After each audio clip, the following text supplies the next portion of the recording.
Hi, my dear. Irrigator. Here I am. How are you?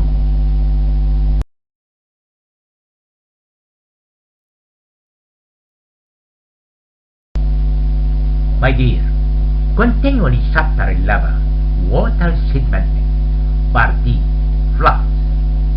Really, flood is an overflow as a result of excessive rainfall and or melting snow in addition to inundation from rivers or dams, and generally occurs on the plains adjacent to rivers and streams. Moreover, tidal waves and hurricanes cause flooding also accessory.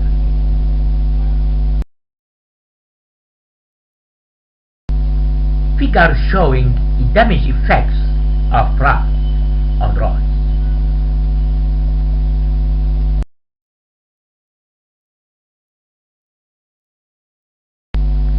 Figure showing damage effects of floods on properties. Oh my God, it is so hard.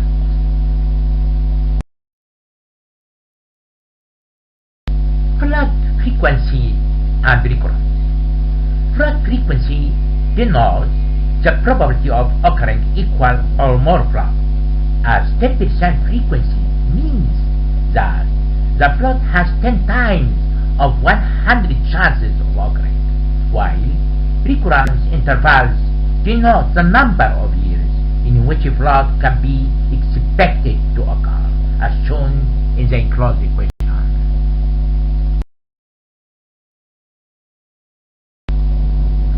Types of floods. Generally, floods classified to small area and large area floods. Anyway, there are three types of floods such as coastal flood or storm surge, fluvial or river flood, and fluvial or surface flood.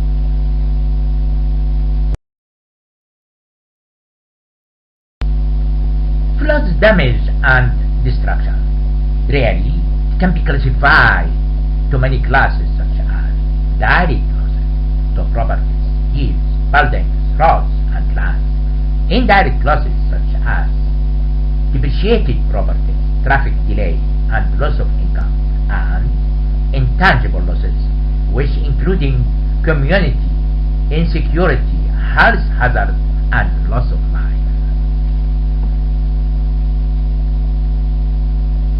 Look, my dear, flood control can't be absolutely prevented, but at least it can be retarded and reduced also by applying the proper flood control devices such as watershed treatment, which includes all the applying practices of land that are effective in reducing flood runoff and controlling erosion, as shown in the enclosed figure.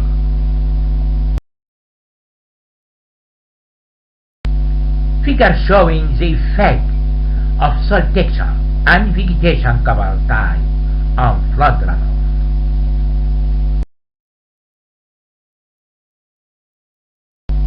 Look, my dear, reservation is the second type of flood control devices, and generally there are two types of reservoirs such as flood storage reservoirs and detention reservoirs, as shown in the enclosed figure. Also, can be used underground storage, which can be achieved by spreading the flow water over a wide considerable area to get a favorable condition for more deep percolations. Also, breakwater structure near the coast, as shown in the enclosed figure. Figure showing reservation water dam with several gates.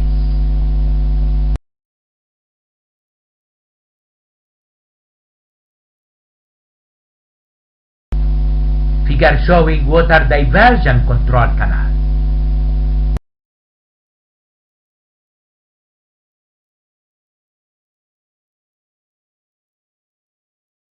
Figure showing replenishment groundwater reservoir.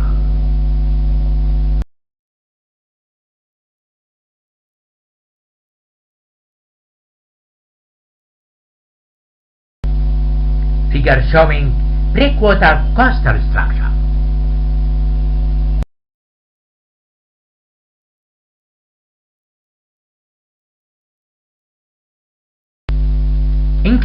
channel's capacity as flood control. My dear, the main purpose of increasing channel's capacity is to enable more discharge, in addition to let the floodwater move faster. Anyway, increasing the capacity of stream can be achieved by dredging, reduced channel meandering, and embankment. Number 1. Dredging channels and maintenance. Really, this procedure has an important effect on enlarging the cross-sectional area of a channel and increasing the flow velocity. My dear, deepening and widening a channel, in addition to removing all obstacles and sedimentation from the water course, will increase the channel effectiveness about 30 up to 50%.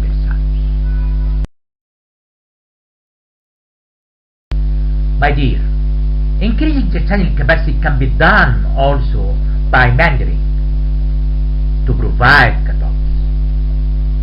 My dear, cutoffs are desirable action as special conditions such as the stream capacity in the bend is less than the capacity in the entire part of the channel. The capacity of the entire channel can be increased with leafage. Construction of cutoff is more economical than increasing the capacity around the bend, and cutoffs don't cause any detrimentally on the flow characteristics of the channel.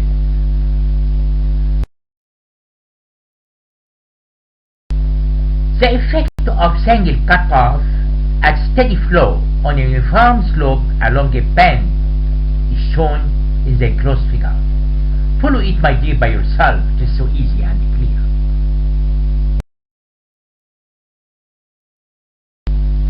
Figure showing reducing channel meandering.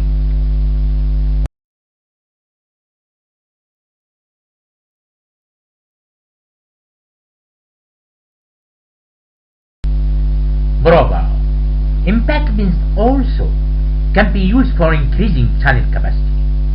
Generally, there are three main types of embankments such as simple embankment, core embankment, and obstruction embankment, as shown in the enclosed figures.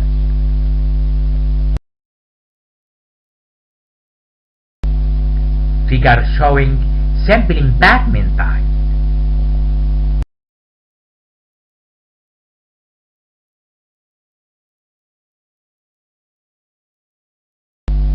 Figure showing core embankment type.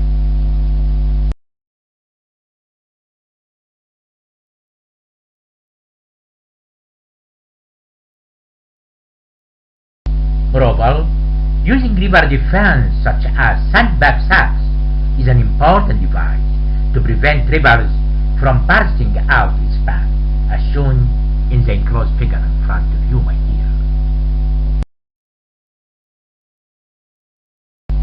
Continually maintenance. My dear, maintaining stream channels representing the cornerstone for keeping and protecting its capacity continually without any reduction.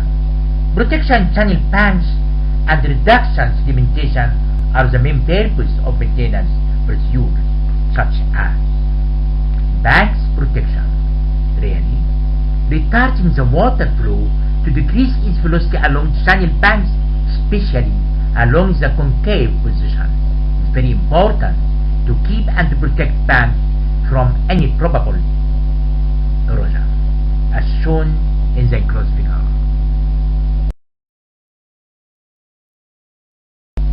Figure showing design and location of retard.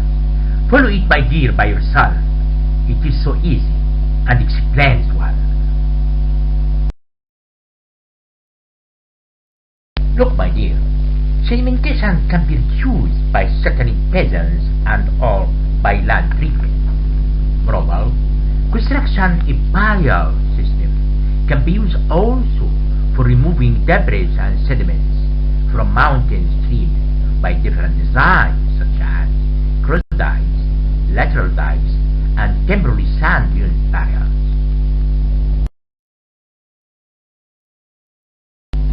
Flood retaining.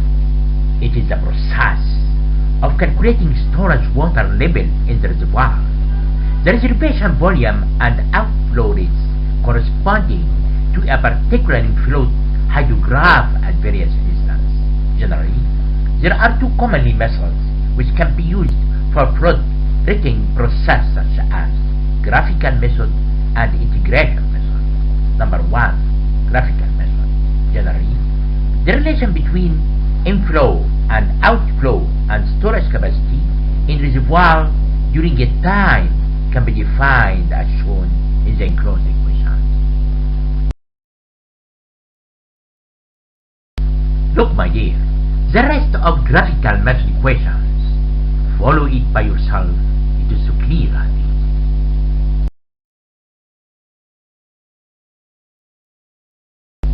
Figure showing inflow flood hydrograph, which illustrated the relation between inflow discharge and time interval.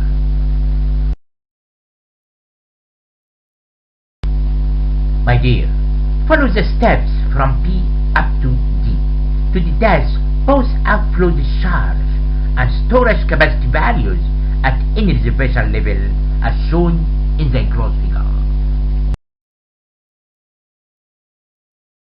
Figure showing storage capacity and outflow elevation levels, which illustrates the relation between water elevation level and outflow discharge.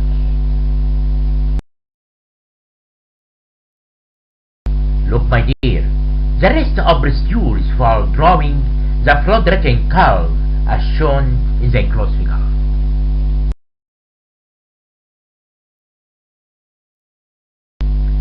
Figure showing flood rating curves.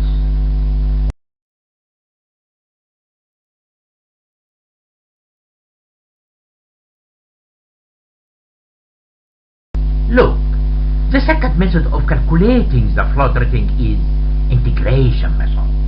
Really, this procedure method is shown in front of you, my dear. Follow it by yourself to see clear and easy. Goodbye.